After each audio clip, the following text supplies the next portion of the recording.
বীরভূম জেলার রামপুরহাট শহরের টোটো চালক সংগ্রাম কমিটির পক্ষ থেকে সোমবার রামপুরহাট আরটিও অফিসে একটি লিখিত স্মারকলিপি জমা দেওয়া হয়। টোটো চালকদের সরকারি রেজিস্ট্রেশন ফি মকুব, সামাজিক সুরক্ষা, সরকারি স্বীকৃতি, ন্যায্য অধিকার এবং অন্যান্য সরকারি সুযোগ সুবিধা প্রদানের দাবিতে এই ডেপুটেশন দেওয়া হয়।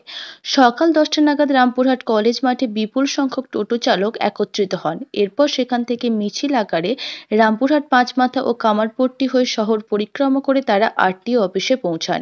পরবর্তীতে রামপুরহাট শহর টোটো চালক সংগ্রাম কমিটির পক্ষ থেকে বিভিন্ন দাবি দেওয়া সম্বলিত লিখিত স্মারকলিপি রামপুরহাট আরটিও এর দপ্তরে জমা দেওয়া হয়।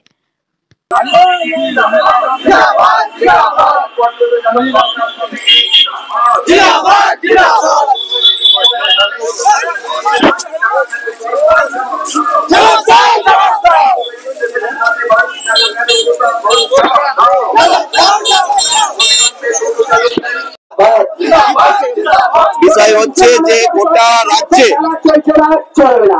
প্রায় 6 থেকে 8 লক্ষ যে টোটো, সেই টোটো রেজিস্ট্রেশনের নাম করে সরকার আর্থিক যে বাড়তি বোঝা টোটো চালকদের উপরে চাপাচ্ছে, তা বাতিলের দাবিতে মূলত আজকে রামপুরহাট শহরের টোটো চালকরা পথে নেমেছে।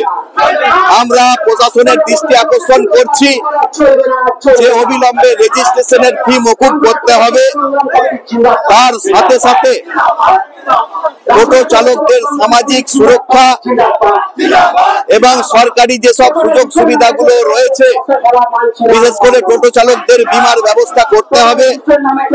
2 বছর পর নতুন টোটোর যে আইন, যে নতুন টোটো কিনতে হবে, এই আইন প্রত্যাহার করতে হবে।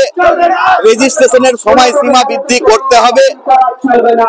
রামপুরহাট শহরের যানজট এড়াতে ট্রাফিক সিগন্যালের ব্যবস্থা করতে হবে।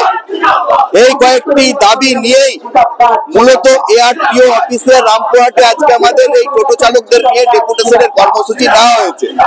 ফলে মিছিল চলছে, এই মিছিল পরিক্রমা করার পর আমাদের ডেপুটেশন হবে।